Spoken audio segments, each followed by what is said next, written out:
the theater of the absurd. In counter-reformation eschatology, both Futurism and Pretierism, the timelines in these eschatological systems completely rape and abuse John's actual texts in the book of Revelation. They are both built on the distortion of stretching 2 points out of its logical center. In Pretierism, they stretch everything in the whole book backwards to purposely avoid any reference to the Roman papacy, no matter how bad it violates the text and its clear declarations of future time frames that extend well into the Byzantium Empire. In order to make the case, you have to simply ignore what he says with what you want said, and simply ignore the discrepancy with the words and language in the actual texts. In Futurism, the same trick is pulled on the reader, except this time, they stretch everything so far into the future that the past events that fulfilled the prophecies in Roman history simply disappear from the reader. And it is additionally argued that therefore, no prophecy ever has anything to do with the Roman papacy. Pretierism and Futurism are the left and right hand of the same gigantic hoax against the American people and its Protestant Christians.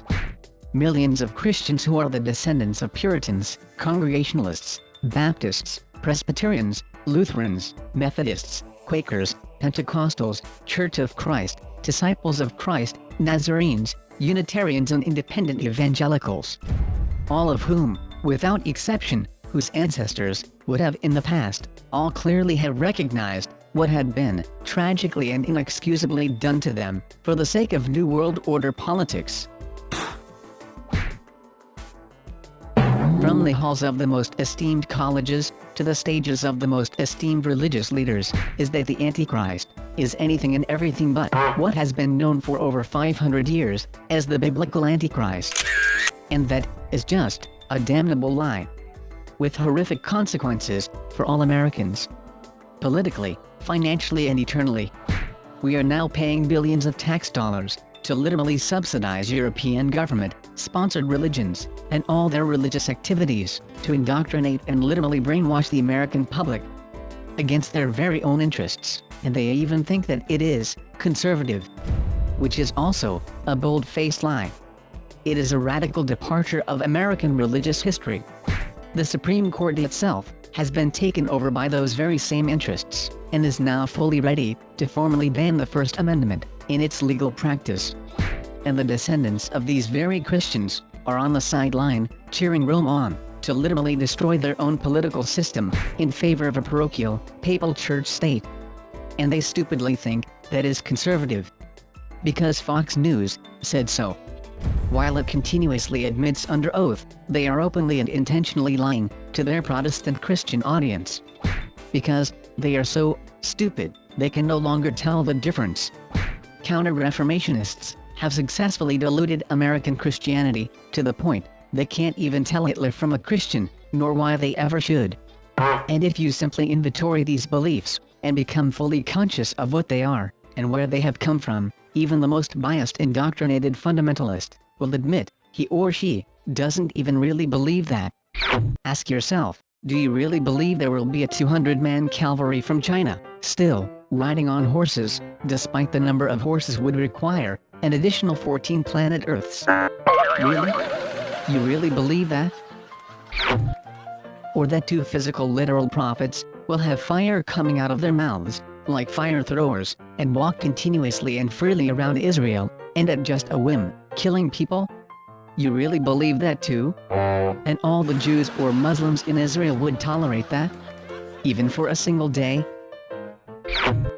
Or that there really will be zombies, who are incapable of dying, no matter what you do, or they do, to die? Do you really believe there is, or will be, a bottomless pit in the earth, that goes all the way through it, to the other side, including through the magma core of the earth, despite its liquefied molten lava? Do you really believe that if 2/3 of the world is destroyed, your TV is still going to work? So it can fulfill Counter-Reformation's interpretation of Revelation 11? Do you really believe that 4 demons live in the Euphrates River, that determine the fate of armies and of rivers, instead of God? Because a Babylonian sorcerer once said so? Because he captured them and threw them into it? You really believe that? Or that locusts can have human faces? Or that they will wear little bug-made iron breastplates to protect them? That will make them invincible? Or that a guy, with a literal key, will decide to release them from the bottomless pit he owns in his backyard, or castle? Do you believe that all islands and all mountains on Earth will literally, physically, disappear?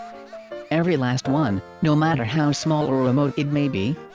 No matter how that violates planetary geology, and never mind the fact, there is only a third of the world left? 2/3 of the world breaks off, and yet you have a perfectly flat surface? Do you believe that absolutely every single native, even in the Amazon jungle, will get a computer chip on his forehead? Even if his tribe or village, or cave family, has never even been known to any civilization? Do you really believe that? Those beliefs are incredulous, and no sane human can honestly claim to really believe those beliefs. Because they are not real. They are superstition. But even more importantly than the question of belief, is, do you believe them even when the Bible never said those things, just because your preacher said they are true? If you do, then the question is, who have you chosen to put your faith in? Is it the texts in the scriptures, or your preacher? If that's true, the next question you should ask, is your preacher a Mason?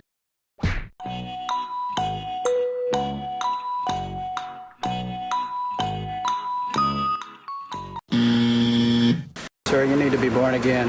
I am born again. Did you just say that you were Lucifer? I am Lucifer. Okay,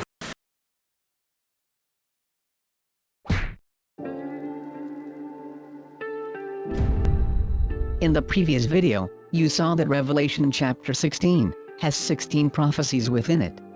We went through every single prophecy in John's 16th chapter and discovered that not a single prophecy prophesied any time about Greek Nikes, the whole world, literal blood in the oceans, or fountains, or that islands and mountains will be disappearing all over the world, nor will the cities of the Gentiles fall or fail, all over the world.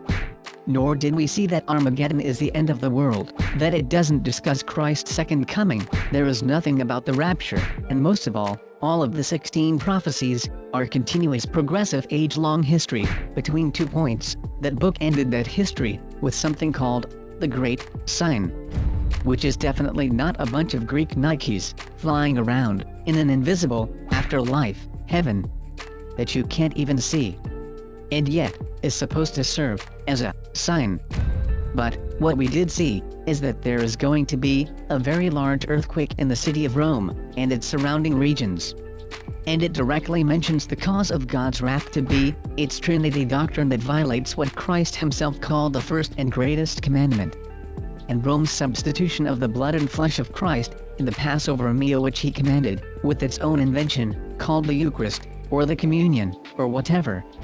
In this video, we are going to examine the 21 verses in chapter 16 for astronomical data. John's instruction in reading his book, in chapter 1, verse 20, was to take as many references to messengers as the stars. There, you will see the signs in the heavens that date his prophecies.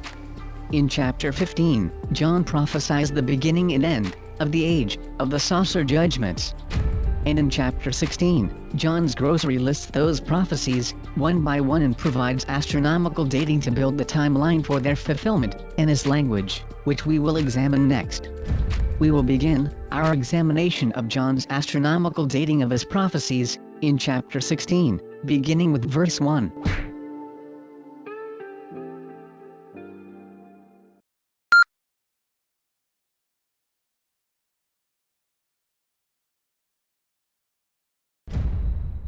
We will begin in verse 1, which reads as follows in our unfiltered translation, quote, "And I heard a great sound out of the dwelling, saying to the 7 messengers, Go and pour out the saucers of the wrath of God into the land." End quote. In the previous video on chapter 15, we saw that John bookmarked the beginning and end of the 7 saucer judgments, with the year 949 AD as the beginning, and the year 2492 AD as the end. We also saw that the procession from the beginning to the end would begin in Leo and end in Aquarius. In verse 1, we have an introduction into John's template for dating his prophecies in chapter 16. We also covered the fact that the Greek word dwelling was the heavens or the sky, not the KJV English translated word temple. And the term angels as referring to Greek Nikes is non-existent. No viewing John is prophesying has any reference to these bird-winged Roman wonders. Aquarius is clearly identified by John, astronomically, as ending the great sign, in chapter 15. The image of Aquarius, since antiquity, has been the picture of Aquarius pouring out in the heavens. As you saw previously, John identifies these constellations with the recognizable symbols of what they do or stand for. And here, John is doing that again. If you Google the phrase constellation pouring out, it will return 527,000 links to Aquarius. It is an obvious association. And John's reference to the 7 stars, otherwise today known as the 7 planets, is equally recognizable.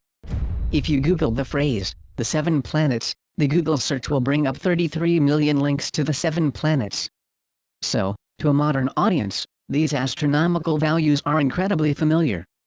They cannot be missed, and even, for an ancient audience, Aquarius and the 5 visible planets would have still been commonly familiar to all.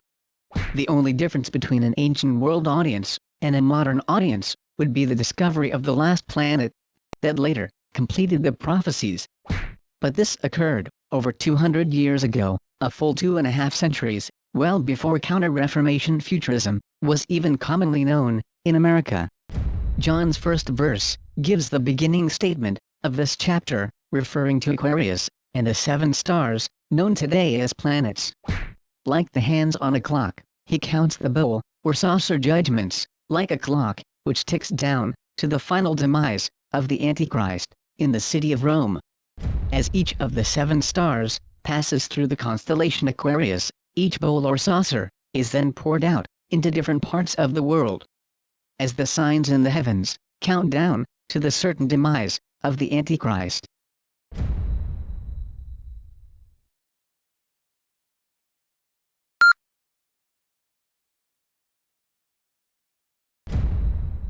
Verse 2. The first saucer judgment is given in verse 2, which reads as follows, quote, "And away went the first, and poured his saucer upon the land, and it caused a worthless and painful ulcer upon those who held to the mark of the beast, and kissed his icon." As previously noted, we know from chapter 13, the land John is talking about is the land of the Roman Empire, otherwise known as Europe. But its effect, beyond that geography, extends to those who take the mark of Rome and kiss its icon. The star which John prophesies as being the first is left apparently unidentified until you realize there was a planet or star, known in Hebrew in the ancient world as Ma'adim. Ma'adim is the Hebrew word that means soil and red. So, John's identification is made as being poured out upon the land, or Ma'adim, which is the Hebrew word for Mars. Our first sign is the occurrence of Mars in Aquarius, and the synchronicity, or timing, of the emergence of troublesome sores on the skin. When we look into the heavens, we find that sign as occurring on February 19th, in 1806. And this is what it looked like.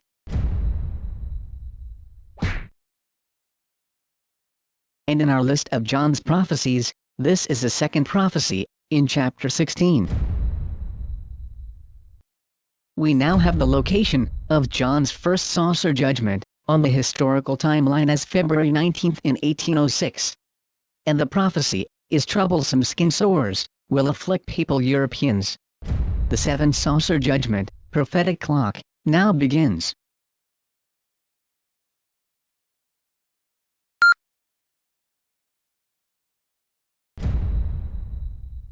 Verse 3.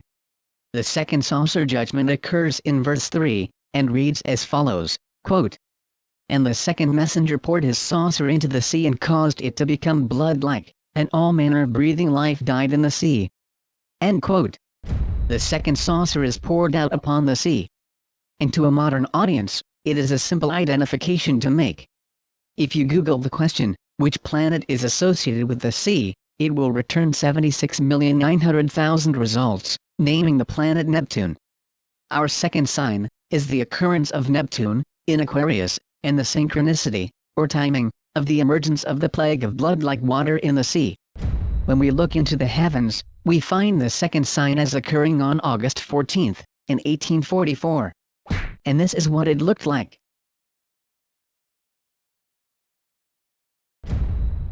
This will be the third prophecy, and the second saucer judgment, in our list of 16 prophecies.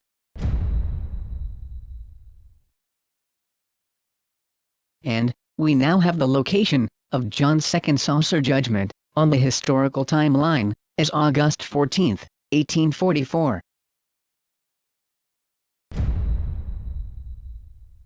And the prophecy, is, ocean or seas will look like blood and kill aquatic life. This the second astronomical sign, in the prophetic clock.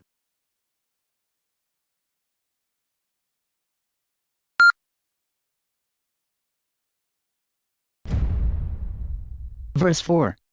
The third saucer judgment occurs in verse 3, and reads as follows, quote, "And the third messenger poured out his saucer into the rivers and founts of water and they became blood-like." End quote. The third saucer is poured out upon the fresh water, lakes and rivers. And when you dig into Roman times, the Romans associated fresh waters from spring-fed lakes and rivers with their goddess, by the name of Fontis, who was also the god of nymphs, and thereby had an association with the god Ishtar and the planet Venus. In Revelation, John uses the Hebrew replacement of Venus from the Hebrew scheme to refer to the star as signifying Christ, because it was called Noga, which was the name of the son of King David, and it meant highly praised. In chapter 2, in verses 18 through 29, addressed to the city of Thyatira, this morning star is mentioned again, in regards to overcoming a false prophetess, or prophet, addressed as a female, and said to be involved with fornication, and the deep things of Satan. The city's religious leader was being associated with Ishtar, and the response was the prophecy about throwing her into a bed of tribulation. The term, though, in the Greek text, is affliction.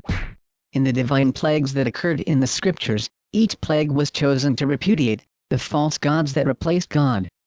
The same prophetic routine was seen in the plagues of Egypt. Each plague correlated to a different god that was worshipped in Egypt.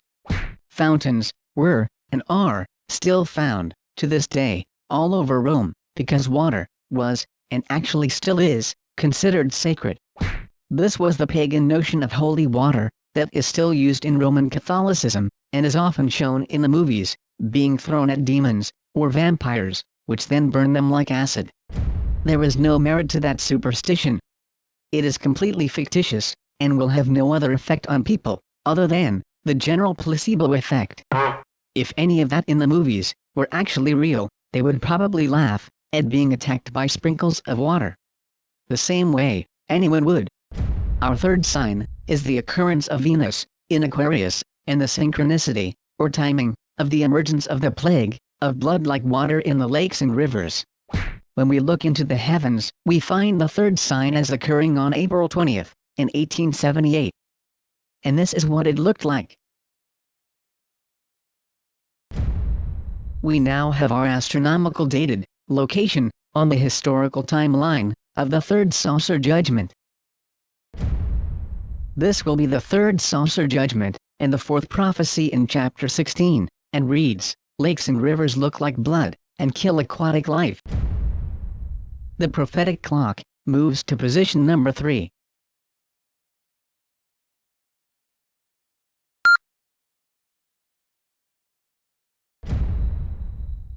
Verses 5, 6 and 7. Verses 5, 6 and 7, read as follows, quote, "And I heard the messenger of the waters saying, You are just, Yahweh, the one who is, and the one who was, and the one who is holy, because you have judged these things.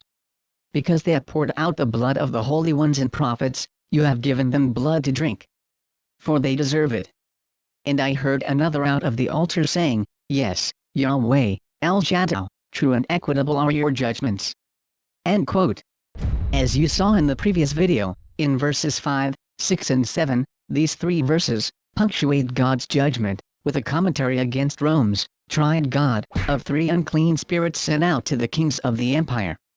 But John not only provides a commentary on the previous three judgments, but he is also giving additional information on the astronomical values of the previous two verses. He is citing the martyrs, and as previously described in Revelation, in which, those previous verses, they have been described, by John, as being seen in the heavens, clothed in white robes. Which was John's reference to the look of meteors. Unless of course, you are suggesting everyone should just use their imaginations for the invisible place where the dead have gone. When we look at both the sign in the heavens, presented in verse 3 of the second saucer judgment, and the sign in the heavens, presented in verse 4 of the third saucer judgment, both events correlate with meteor showers.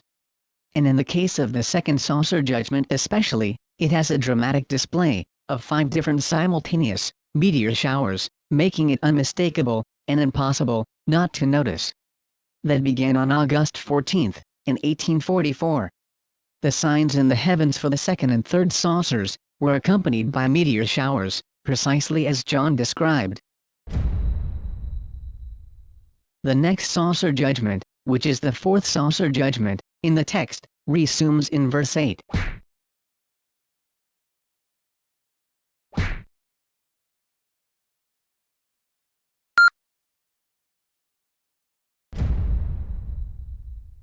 Verses 8 and 9. The fourth saucer judgment begins in verses 8 and 9, and reads as follows, quote, "And the fourth messenger poured his saucer upon the sun, and gave it to burn the men in fire, or heat. And men were burned with great heat, and blasphemed Hashem, who held power over their plague, yet no thought was given to his glory." End quote. Here we have the fourth saucer judgment. The text says there will be an increase in the heat of the sun, it will cause fires and drought, and men will blaspheme Hashem, who held power over their plague, yet they give no thought to him. It is obvious from the text, John does not consider the vast majority of the world to know God. Because they have something else, that they give that name to, and title to. And, it is not the God of creation. Which is a pretty remarkable prophecy. If what everyone is told, is true, John was a false prophet, because just between Christianity, Islam and Judaism, there are 4,481,600,000 that claim to know the God of Abraham. Which is more than 56% of the entire world's population. So, someone is lying. And of these three faiths, the vast majority of the world's population is Christian. There are 480 million more Christians on earth than there are Muslims. So somebody is lying about what they are worshipping. And there are 2,320,000,000 more Christians than Jews. So John ought to be swinging through the trees and beating on his chest when he sees this prophetically. Or, somebody is lying. And why on earth would John claim the very majority of the people on earth that would venerate him as an apostle and claim to worship Christ would ever have a beef with people that claim to be his own people, who are destined to become a majority of the world? Why is John an angry prophet? What's he complaining about? Because somebody is lying. Not everything is as it seems. And John is confronting the lie before it ever gets started. He lays it out prophetically. How Rome will deceive and delude a vast majority of the world. They will think they know Christ, and he will tell them he never knew them. And it will be the most tragic day of their life when they find out the ugly truth. And please understand that warning is for everyone, not just Roman Catholics. Roman Christianity has disguised itself under every label on the Christian planet. It embraces all the same errors as Rome, since their rejection of the Reformation. Primarily because it looks to traditions and Latin Church fathers, who are documented liars, and their councils, made up entirely of apostate Christianity, rather than Christ and his genuine apostles, seen in the scriptures. When Christianity turned against the Reformation, they also turned against any future hope of ever returning to a biblical faith.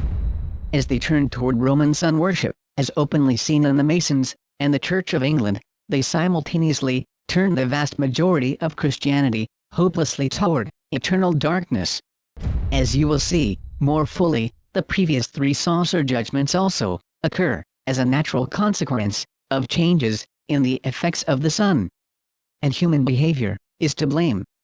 But John prophesies the root cause of these behaviors are ultimately their refusal to accept a fundamental truth about the nature of God, that it is not the sun, and it is not represented in a Roman triad, or trinity.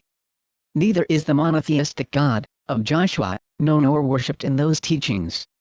But rather, the real Christ, testified of in the scriptures, is rejected. This is the judgment against the worship of Apollyon as their king, or Christ, as you saw in the videos, on chapter 9, verse 11. Who was born on December 25th, and was the Son, and the Hebrew name, given to the same solar God, from the Exodus in Egypt, known in the Hebrew tongue, as Abaddon. And the deity accepted in Roman Christianity, and known as the Luciferian Christ among Masons, is a god cited by John, as the three unclean spirits, which came out of the mouth of the dragon, the beast and false prophet, in verse 13. That is why counter-reformationists can never explain the truth about these texts in Revelation. It doesn't support what they have been selling to the public for 17 centuries, ever since the beginning of the Holy Roman Empire. And that was the real reason historically for the Reformation. The same one counter-reformationists bend over backward to never mention.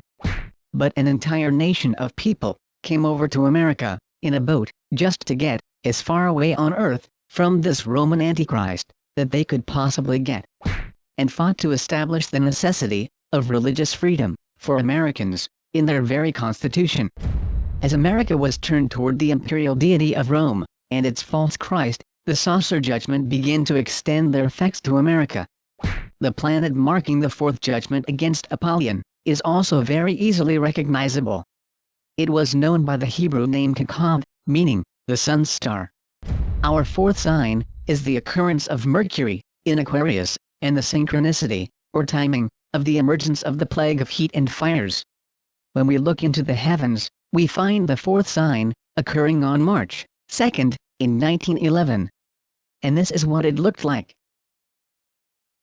As you can see, the sun is literally being poured out in the sign in the heavens.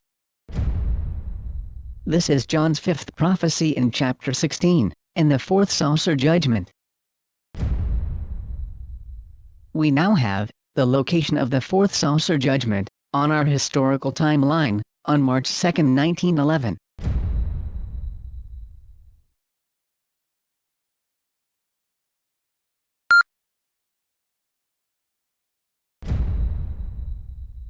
Verse 10 and 11. The fifth saucer judgment begins in verses 10 and 11. Quote, "And the fifth messenger poured out his saucer upon the throne of the beast. And his kingdom was obscured. And they chewed their tongues from toil. And they blasphemed the God of heaven because of their toil and their altar sores, but would not change their mind from their work." End quote. John gives the identity of the fifth messenger as pouring out his saucer upon the, quote, throne of the beast, end quote. This identification indicates this astronomical identity is associated with the throne of the beast. As covered in chapter 13, we know the beast was a biblical reference to the Pontifex Maximus of the Roman Empire. The dragon was the Roman Caesar, and the false prophet mentioned in chapter 13, calling forth the lying sign of fire from heaven, was the Eastern Patriarch. The throne of the beast was said to be given to him by the dragon, which occurred historically, exactly as John prophesied in chapter 13. The specification of the throne of the beast is a reference to the Roman system. It was believed by the Romans that their god Jupiter gave Rome its supremacy, and the authority of the throne itself had been established directly by Jupiter himself. Under Constantine, this deity was replaced with a change in vocabulary terms to a fictitious Romanized version of the Apostle Peter, who simply absorbed the very same functions as the previous Jupiter. And in fact, even the iconography within St. Peter's Basilica duplicated the very same visual patterns of Jupiter's throne, as you can see in a visual comparison of the two. Protestant critics often claimed that the two entities were simply switched as cognates within the same Roman structure of authoritarianism, without any changes in its functional hierarchy.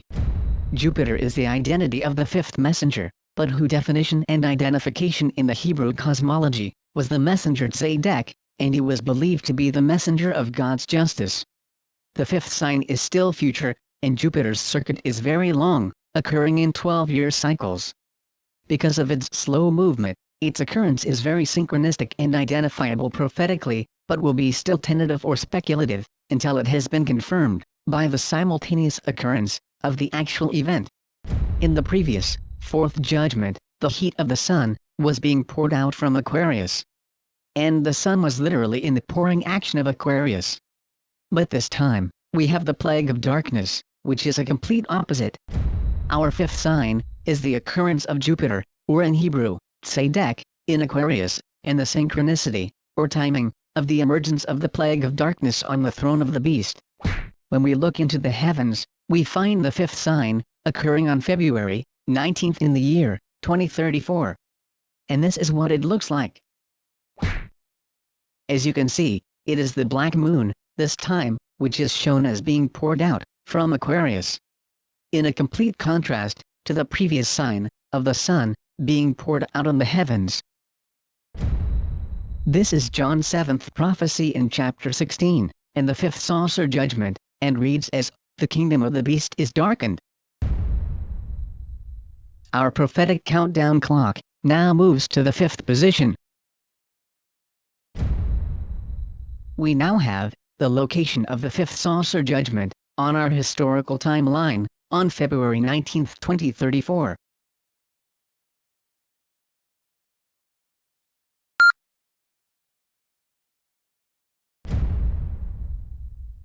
Verse 12. Quote, "And the sixth messenger poured his saucer upon the great river Euphrates, and dried the water, to prepare the way, for the kingdoms of Anatolia." End quote. In verse 12, John describes the signs of the sixth saucer judgment, and his ninth prophecy, in chapter 16. It is a very simple prophecy, and states, the Euphrates River will dry up. And it is also unmistakable. At the time John prophesied this event, the Euphrates River was called the Great Euphrates. It was so large and deep, that it had never dried up, at any time, even in the worst droughts, ever in recorded human history. To make that prophetic claim, would have been an unthinkable prediction. But not so much anymore. Because of the fourth saucer judgment, now known colloquially as global warming, or by the scientific term, climate change, even the longest and most powerful rivers on Earth, including the Euphrates River itself, are facing the threat of being reduced to pools of sludge, or even potential extinction.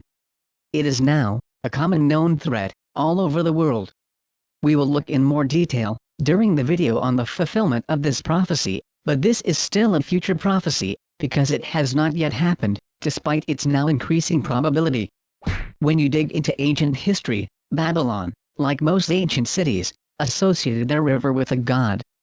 But, in Babylon, the god of the river Euphrates, was also the god of agriculture and canals, and history's earliest form of irrigation.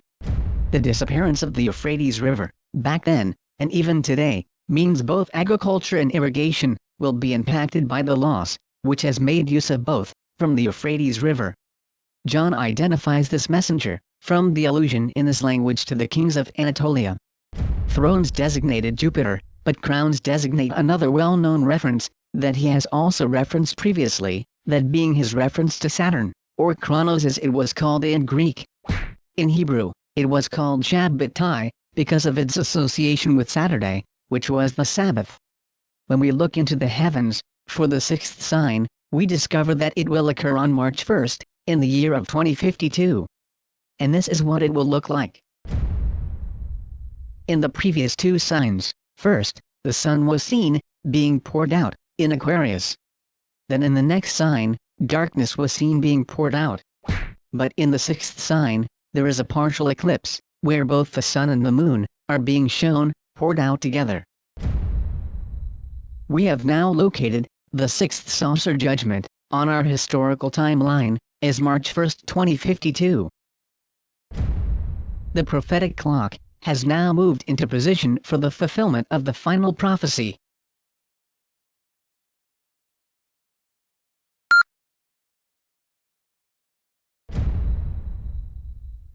Verses 13, 14, 15 and 16. Quote, And I saw out of the mouth of the dragon and out of the mouth of the beast and out of the mouth of the false prophet, 3 unclean spirits like frogs. They are the spirits of demons making miracles which go out to the kings of the land, and the empire's whole assembly, to fight against that day of the great God Almighty. Behold, I come like a thief. Blessed is the one awake and guarding his clothes, so that he does not walk naked and ashamed. And they assembled themselves into the place, called in Hebrew, Armageddon. End quote. This text constitutes the structural pause between the 6th saucer judgment and the final 7th saucer judgment, and it is a very curious text.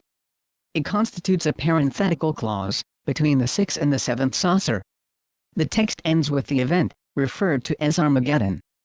But there is a clear statement in the text itself that it will not be sequential or chronological. He flags this material with a statement, "Behold, I come like a thief in the night," and then writes about the event referred to as Armageddon.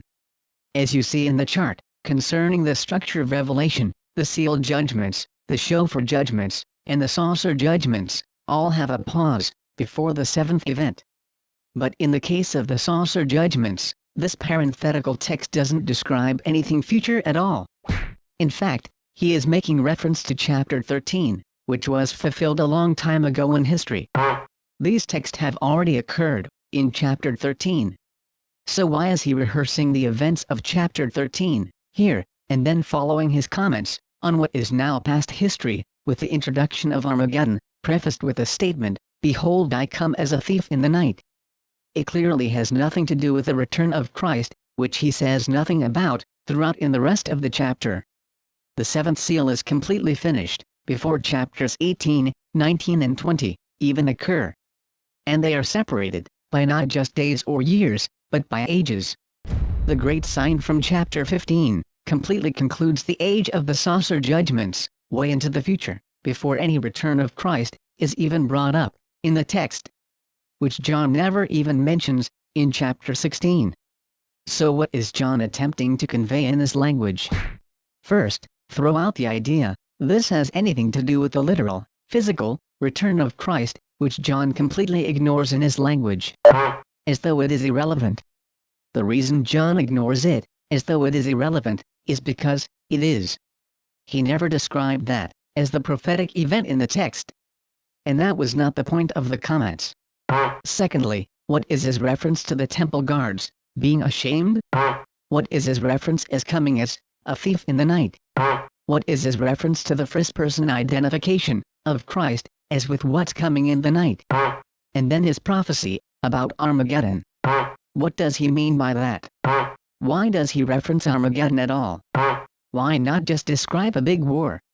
And what does the history lesson on chapter 13 have to do with the 7th saucer judgment?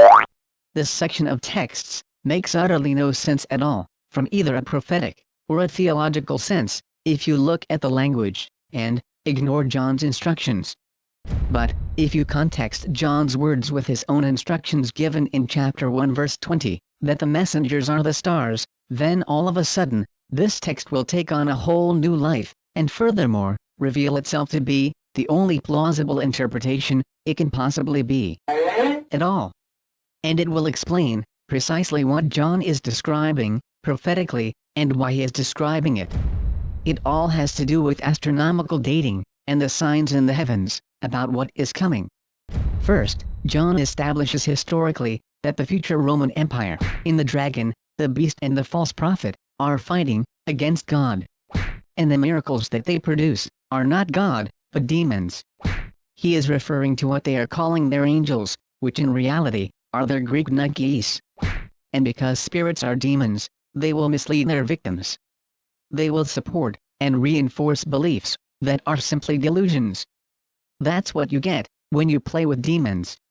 And that problem extends to the Roman Empire's whole assembly. They are collectively fighting against God because they are demonized, and it is delusional.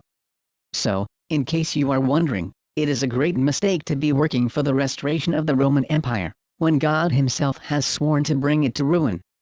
That is the absolute worst idea on the planet. You will be fighting God himself. So John is letting his future audience know which side of history is going to ultimately prevail.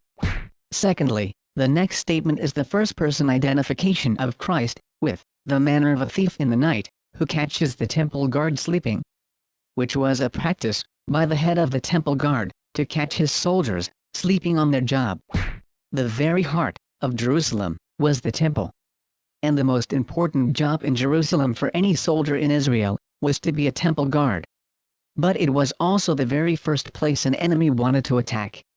This is a reference to the city of Jerusalem.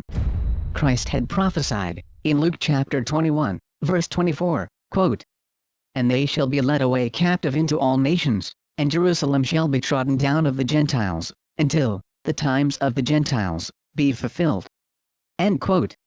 Coming in the night is an astronomical reference. It comes before dawn, while still in the dark of night. Christ says in Revelation chapter 22, verse 16, that, quote, "I am the root and the offspring of David, and the bright and morning star." End quote. That was the Hebrew reference to Noga, or what Romans call Venus. Noga was the name of the son of David. So John is referencing Venus and Jerusalem. Thirdly then, he mentioned Armageddon. So what's going to happen at Armageddon? What John is stating is that at Armageddon, the times of the Gentiles will be ended, and Jerusalem will be restored to Israel. And the sign in the heavens, that this event is coming, will be Noga, the bright and morning star. And why did he mention Armageddon? Because Armageddon was the place where the Canaanite kings were defeated by the kings of Israel, ending the times of the Gentiles in Canaan, prophetically. And read what it says about the original battle of Megiddo. It says, in Judges chapter 5, verse 19 and 20, quote, "The kings came and fought, then fought the kings of Canaan in Tanch by the waters of Megiddo. They took no gain of money. They fought from heaven. The stars in their courses fought against Sisera." End quote. The author of the book of Judges record, the stars fought against them, in their courses. And that is the actual description of John's prophecy. If you pay attention to his own instructions on how to read these texts, Armageddon is not the end of the world, unless you are the ones fighting against God, and he has to end your world, because you are his enemy. But Armageddon is the restoration of a Jewish Jerusalem, as prophesied by Christ. Nothing more, and nothing less. That is John's real prophecy about Armageddon. But it is also the prophecy counter-reformationists have committed themselves to fighting against, and suppressing, with every breath they breathe. But they do so at their own peril, and ultimate destruction, by God. When we look into the heavens, we see Noga, or Venus, showing an incredible sign in the heavens, displaying several key moments. All the way from June 28, 1914, to October 31, 1918. And we will see more details about the incredible accuracy of John's prophecy concerning Armageddon, in the fulfillment of prophecy number 12, in chapter 16. But for now, we have the location of the non-sequential event, after the sixth saucer and before the seventh saucer, in our historical timeline, located on October 31, 1918. The reason John reviews the prophecies from 13 and 14, prior to his coming statement, concerning the seventh saucer judgment, because as you are about to see, John is prophesying, what happened in Antioch, is going to happen in Rome, as well, only much bigger. As you will see, beginning next, in verse 17, where the seventh and final saucer judgment will resume.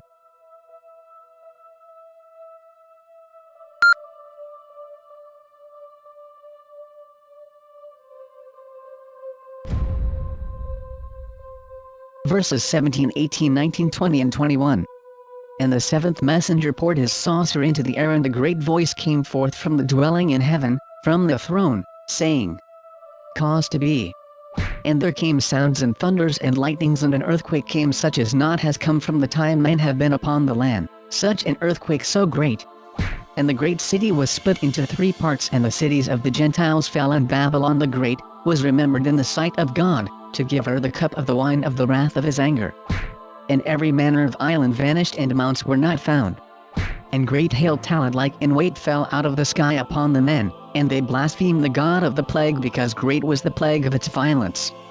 This is the final seventh saucer judgment, and prophecies 13 through 16, in chapter 16. We have already covered that the correct word is land, not earth, and that the land John is describing and referencing is the city of Rome, as is his allusion to the wine of Babylon, also mentioned in the text. We discovered that the cities of the Gentiles that are going to fall are those in the land, and the vanishing mountains and islands are in reference to the 7 mounts and the coastal and river islands of Rome. This section covers the astronomical information in the text that points to the signs in the heavens that will confirm the 7th saucer, and he gives the identity of the 7th star as the messenger of the 7th saucer when John references it being poured out into the air. The clouds, the sky, and the air are all terms that cite different elements in the same locale. Clouds and air and heaven are even used in the same texts in 1 Thessalonians chapter 4, verse 17. It is the same region that are collectively referred to as the heavens in general. We now have the previous 6 saucers and their messengers. And of the 6 messengers, there are 6 planets of the 7 planets that have been used previously. If you go through the list we have already seen, there is now only one of the 7 planets left. And the name of that planet is Uranus. Because it was a planet that was not visible without the use of telescopes, it did not have a name in Hebrew until modern times. It was discovered in the year 1781, shortly after the American Revolution. Uranus was named after the Greek word for heaven, or the heavens. Uranus became the name, Oran, in Hebrew, which also means heaven. Both references to the sky and the final star, or planet, in the 7 stars. And we now have our 7th messenger. When we look into the heavens for the sign of Uranus sometime before the second occurrence of the great sign mentioned in chapter 15, we find its most probable occurrence on March 8th in the year 2342, and here is what it looked like. The reason why this is a most probable location for this event on the historical timeline is that not only is Uranus present, but there is a collection of 5 planets, all in Aquarius, with Uranus, and as you can see, Aquarius is pouring out both the sun and the moon in its stream. That is an extremely significant indication. We won't know if this is it, for sure, until the signs in the heavens are confirmed with the simultaneous occurrence, or shortly thereafter, of the earthquake. But one thing is certain, the earthquake is definitely coming, and Uranus will feature a spectacular show of presence in Aquarius. We have now found our 7th saucer judgment on our historical timeline, is March 8th, in the year 2342. And that concludes John's prophetic clock, of John's countdown of the saucer judgments, through the ages.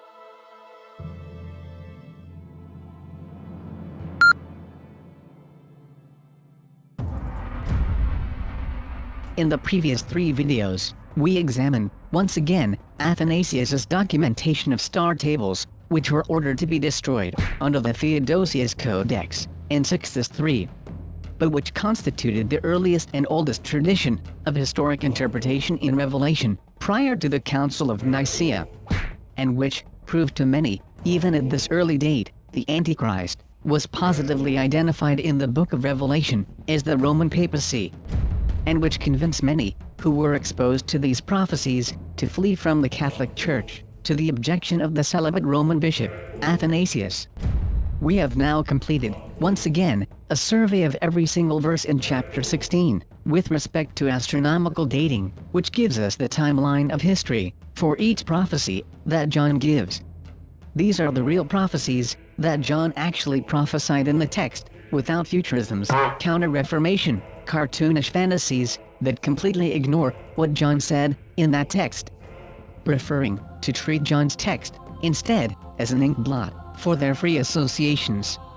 We discovered, from our examination of all 21 verses in chapter 16, that John begins the prophecies with the great sign in 949 AD and ending with a great sign in 2492 AD, and follows the prophecies in chapter 15 with the next 7 saucers in chapter 16, which are all chronological, with the exception of the preface announcing the occurrence of Armageddon, which states the event would be non-sequential. The first messenger to pour out his saucer was upon the land, and the signs in the heavens of Mars in Aquarius. which occurred on February 19, 1806, was the emergence of skin sores. The second messenger, to pour his saucer, was upon the sea, and the signs in the heavens of Neptune and Aquarius, which occurred on August 14, 1844, was the emergence of blood like water in the sea. The third messenger, to pour out his saucer, was upon the rivers and lakes, and the signs in the heavens of Venus in Aquarius, which occurred on April 13, 1878, was the emergence of blood like water in the lakes and rivers. The fourth messenger, to pour out his saucer, was upon the sun, and the signs in the heavens of Mercury in Aquarius, which occurred on March 2, 1911, was the emergence of global warming. The fifth messenger, to pour out his saucer, was upon the throne of the beast, and the signs in the heavens of Jupiter in Aquarius, which occurred on February 19, 2034, was the emergence of darkness on the throne. The sixth messenger, to pour out his saucer, was upon the river Euphrates, and the signs in the heavens of Saturn in Aquarius, which occurred on March 1, 2052, was the emergence of the Euphrates River drying up. And the seventh and final messenger, to pour out his saucer, was upon the city of Rome, and the signs in the heavens of Uranus and Aquarius, which occurred on March 8, 2342, was the emergence of a record-breaking earthquake in Rome. And with the seventh saucer, we completed the identification of all seven messengers, their signs in the heavens, along with all the prophecies about the seven saucers in real history, and thus concluding the age of the saucer judgments. And what did we learn from our examination? We learned once again that every text has a prominent identifiable feature or features of the constellations that John makes reference to, as well the wandering stars, or planets, which he called the seven stars, each indicating a prophetic message for the seven ecclesias. We learned once again that there is no prophecy about the rapture. Christ is not saying he is going to return in this chapter. Armageddon is not the end of the world, and neither is it a future event. There is no literal blood prophesied in the ocean of the whole world. There is no prophecy that all the mountains and islands will vanish all over the whole world. The cities of the Gentiles will not fall all over the entire world. And the people who are taking the mark of the beast in this prophecy are the same people who have always been taking the mark of the beast since Pope Sixtus III, otherwise known as 666. In the next video, we are going to begin our examination of the real fulfillments in history of the prophecies given in chapter 16 by John. The same ones the counter-reformationists fight with their every breath. And as you will see, there are prophetically only 2 or 3 saucer judgments left in the final epochs of history to conclude the age of the saucer judgments and the coming end of the Antichrist and his kingdom. Thank you for watching.